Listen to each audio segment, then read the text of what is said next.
আমার একটা ভুল ধারণা ছিল যেটা কিন্তু আমার বিয়ের পর ভেঙে গেছে। আমি ভাবতাম একটা মেয়ের বিয়ে করা মানে তার লাইফটা স্পয়েলড হয়ে যাওয়া। কারণ বিয়ে, সংসার, হাতাখুন্তি নাড়ানো, বাচ্চা মানুষ করা এটাই কি একটা মেয়ের জীবন?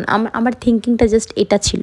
কিন্তু বিয়ের পর যখন আমি আমার বরের মতন একজন পেলাম যে নাকি এতটা বেশি সাপোর্টিভ, কারণ ও বিয়ের পর যখন দেখতো আমার স্যামসাং এর ফোনটা পুরনো হয়ে গেছে, ক্যামেরা ভালো নেই, অথচ আমি নতুনত্ব কিছু করতে চাচ্ছি, আমি ভ্লগিং শুরু করতে চাচ্ছি, ও নিজের ফোনটা আমাকে পার্মানেন্টের জন্য দিয়ে বলেছে, নাও আজ থেকে এই ফোনটা তোমার, আমার ফোন দিয়ে তুমি ভিডিও করবে, আমার ফোন দিয়ে তুমি সব করবে, আমার তো এত দামি ফোনের দরকার নেই বলে ওর আইফোন 13টা আমাকে দিয়ে দিয়েছিল। সেটা দিয়েই কিন্তু এতদিন অবধি আমি তোমাদের সাথে ভ্লগ শেয়ার করেছি, প্রায় 1 বছর আমি ভ্লগ শেয়ার করেছি। এর আগে যতগুলো ফোন ব্যবহার করেছি সবকটা কিন্তু অ্যান্ড্রয়েড ছিল, কারণ আমি টিউশন পড়াতাম, আমার ক্ষমতার বাইরে ছিল যে আমি এত দামি ফোন ব্যবহার করব। বিয়ের আগে অনেক স্ট্রাগল, অনেক কষ্ট করেছি আমি। তো সেদিনও হঠাৎ করে নিয়ে গিয়ে আমাকে কিন্তু ফোনটা কিনে দিল, কারণ ও বললো যে তুমি ভ্লগিং করো, তোমার একটা ফোন সত্যিই দরকার, কতদিন আর আমার পুরনো ফোন ব্যবহার করবে। এই যে আমার ভ্লগিং করা, আমার ইউটিউবে ভিডিও করা, এই জিনিসগুলো যে এতটা বেশি সাপোর্ট করে, এটা কিন্তু আমার কাছে অনেকটা বেশি